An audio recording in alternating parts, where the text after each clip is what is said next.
Hey guys, Jim here, and we're going to take a look at another awesome mid-tech from the boys over at Ferrum Forge. Chris and Elliot Williamson doing awesome work and pumping out a lot of friggin' knives over the past couple of years. And if you go way back in my channel, like 3 years ago, you'll see the first videos that I had done on Elliot's work. The original Pretium and the prototype that I had with SM100. I mean, I'm a huge fan of Ferrum Forge. I love the way that they make their knives. And Elliot goes back to the time of only making handmade full custom knives. And then he realized, hey, the knife industry is changing. And he was one of the early adopters of the mid-tech knife theory. And he says, if there's a way that I can knock some time out, let somebody else do the quote-unquote monkey work, the stuff that's really not that challenging to do, and then allow me to do some hand work behind it to further refine the knife and get more out there in people's hands, then I'm all for it. And Ferrum Forge really has blazed the trail in that respect, and a lot of other makers soon followed along behind. Now, again, they weren't the first to do it, but they were definitely one of the early adopters and one of the guys that really got it right. Did some good high-quality shit and spent more time customizing the knives and making them more custom than anybody else, even still to this day. And as you go search around for this knife, for the Archbishop, online, you're going to see a multitude of different varying levels of customization. This is the more simplified version. This is the contoured version. So there's no etchings or milling into the frame or anything else. Just a good, clean, solid, what I look at as a solid work knife. Now, when you're looking at these, you're going to spend, again, varying amounts of money. The lowest price I've seen on this one is $489. That's over at nalpak.com, NALPAK.com. And they have blue ones, bronze ones, the plain gray ones. They have all kinds of them. And you guys have seen the video I did on the that Pelican insert that I had made to fit my knives and even custom fit my big Reese Wieland. The same guys, the Nalpak group. Awesome guys over there, great to deal with, great customer service, and just really nice people overall. So if you're looking for a Ferrum Forge, I would highly suggest checking with the Nalpak group first to see what they've got. Now let's talk about the knife in question here. As with all of Elliot's knives, very smooth, very fast. And that took him a while to perfect that, especially in these mid-techs. What you've got here is a 3.56 inch blade. Couldn't just be a 3.5 inch blade. Nope, he's going to give you that extra little bit, because that's what Elliot's all about. It's all in the tip, though. It's all that extra effort's in the tip. All right, wow. And the blade steel is CPM 20 CV. For those of you who don't know what 20 CV is, it's Duratex steel that's the same composition as Bowler's M390. So you've got really good wear resistance, excellent corrosion resistance, especially if they've cryo-treated the blades. So you've got a blade that will be very little upkeep, very little in the way of stropping or having to resharpen, and you don't have to worry about, well, I'm working out on the construction site today, I've got this in my pocket, and by the time I'm done at the end of the day, I'm having to peel my jeans off because I've been sweating them all day, and I don't really want to sweat all over my steel and start rusting and corroding shit. Or I work out in a marina, and there's a lot of salt in the air, it may get dropped in the water. You don't have to worry about it. Right, so you got a titanium frame lock. Titanium doesn't rust. You've got 20 CV for your steel, which is extremely corrosion resistant. And that makes this setup a really great combination for a work knife. Close length is 4.4 inches, and the overall length when open is 7.96. So it's a really nicely proportioned knife. Generally in a 3.5 inch knife, you're going to see as large as 8 inches for the overall length. So this is really, really well balanced in its overall proportions. One of the things that Elliot tries to keep in mind, even though he has giant bare hands, and this is a smaller knife, he tries to make sure everything is ergonomic. It's going to be comfortable. So you've got a nice relief here. All the edges are contoured nicely. You see a nice chamfer all the way around the titanium slabs on both sides. So the relief here, along with this extra bit of contouring, allows your finger to drop right in. Fits really, really nicely in my hand. And then, of course, something else that Elliot does do very, very often is add a very large choil. So if you want to really get up on there and do some really fine cutting, you're able to choke all the way up on the blade, almost up to the tip, which is pretty cool. I'm going to give it one knock. There's only one thing on here that I would change, and that is the flipper tab. Just get that out of the way right now. It's smooth. It really, really needs serrations or jimping, especially if it's going to be rounded off right here, because that's where you need something for your finger, and your finger kind of wants to slide off. And I had that with my Mordax as well. So you have to have a little bit more of a conscious effort on the flipper tab to kind of curl your finger and reach around to that front face, or you want to kind of push button it. But that's it. That's the one and only knock on this entire knife. It's so well executed. I have nothing bad to say. I love the grind on this. It's a very aggressive spear point, so you've got a lot of belly in that blade for a lot of useful cutting. You have a steel lock bar insert, which also serves as an over travel for the titanium lock bar. So you have steel on steel lockup. You don't have to worry about wear. You don't have to worry about it sticking. Very simple backside to the pivot over here. Very just clean, simple, basic, nothing crazy. They did anodize it blue, which was a nice touch. Would have liked to have seen titanium screws with matching blue, but that's just me. They did do titanium standoffs here. Nicely milled, by the way. I like that. So they've done the blue anodizing there. The bent titanium clip is also done in a nice blue anodizing.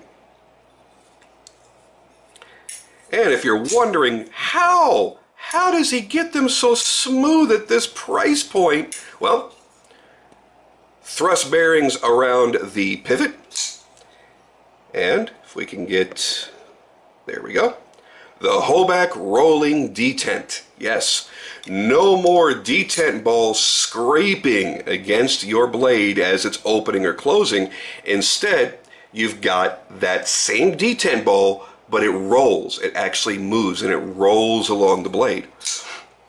Something you might want to do every now and then, and it's very, very, very, very infrequently, maybe once a year, is put a single, solitary, tiny, littlest possible drop of lubrication oil onto that bearing surface, and then just kind of work the blade back and forth a few dozen times, and you're good to go.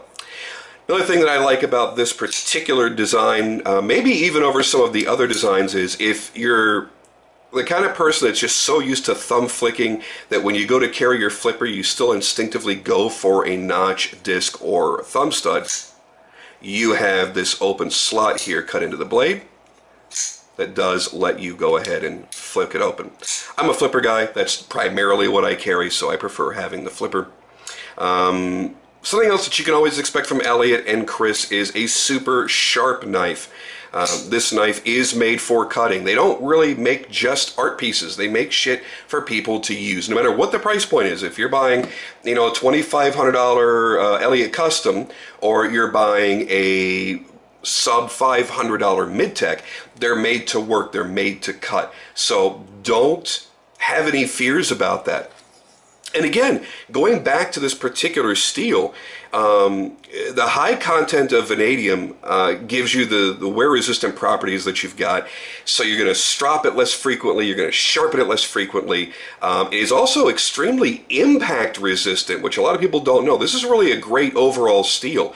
And the high amount of chromium gives it the corrosion resistance that it's got. And you've got the highest degree of chromium that exists in a high vanadium carbide steel. So whether you're getting N390 or 20 CV, you really do have one of the best all-around steels for actual use. Are there more exotic shit out there? Is there more exotic shit out there? Yes, absolutely. But there's also stuff that's being used every day, all the time, by a lot of makers that doesn't stack up to 20 CV.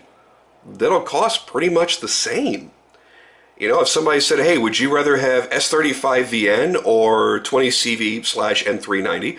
I'm going to go for the latter just because I've got a little bit better of everything stacked up in that one blade. Now, I'm not a hard use kind of person, but there are times that, you know, at some point in my life, I'm going to have to do something, you know, ridiculous or crazy with the knife in my pocket, and I would rather it be this steel than S35VN. And that's not to talk bad about S35VN. It's a great steel. I think it's a great steel, and nobody should walk away from a knife just because that's the only steel it's offered in. You know, using Chris Reeve knives for an example. You know, they're going to be great. Now, he doesn't, they don't heat treat them and harden them quite as much as other companies do or as other custom makers do, but it's still a great steel. This is just going to be somewhat more durable in all respects, and I like that.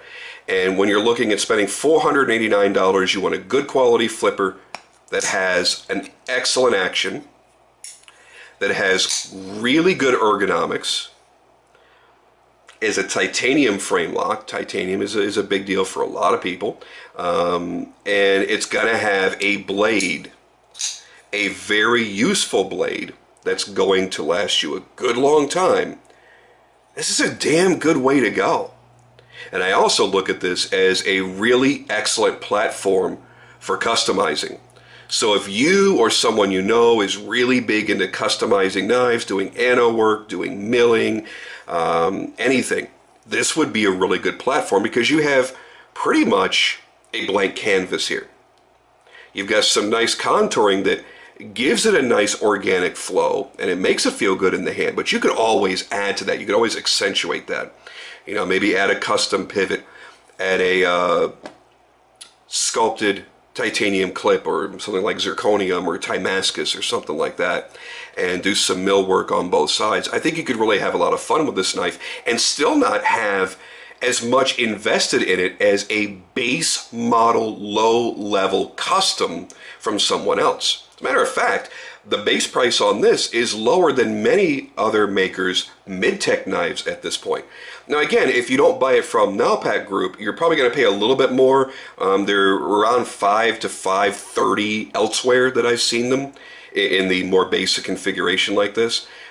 So keep that in mind as well. I have to go by the lowest price that I've seen. And at that lowest price, it's one of the most affordable mid-techs out there. If you're wondering about the packaging, you're going to get the standard zippered case, but Ferrum Forge has been doing these cool laser engraved dog tags where you're able to identify the knife that came in the pouch. So there you go. There is the Archbishop Ferrum Forge Knife Wax. And expect to see, you know, in the future more and more Ferrum Forge on my channel. I've been friends with Elliot for a number of years now, about 3 years now, and absolutely cherish the time I get to hang out with him or talk to him or whatnot, and I'm a huge fan of his work, and that's how I began. I began by being a fan of his work, and I'm going to own more of his knives in the future. So hope you don't get too tired of hearing about Ferrum Forge and all the nice things that I have to say. And it's not bullshit. It's all the truth. And if you go out there and you talk to guys in the knife, or guys and gals, I apologize, in the knife community, they're all going to tell you the same thing. Elliot does good, solid work, period. The prices are fair. The knives are quality. And there you have it. So yeah, well, the only one knock was the smooth face on the flipper tab and just the shape of it, and that's it. Other than that, it's just fucking fantastic. And I guess that's, maybe I should do like a rating scale from really, really shitty to fucking fantastic, and then I'll have a few in between. And you can help me figure out what those points are going to be. Maybe I'll use that grading scale from now on. So if you hear fucking fantastic, that's everybody else's 2 thumbs up. I just have to be a little bit different. Anyway, I'm going to go for now. Thank you guys as always for watching. I'm going to try and upload some more content very, very shortly here. Got some more custom flashlight reviews to do as well. And all kinds of goodness coming your way. So please do join me in the future. And I'll see you on the next video.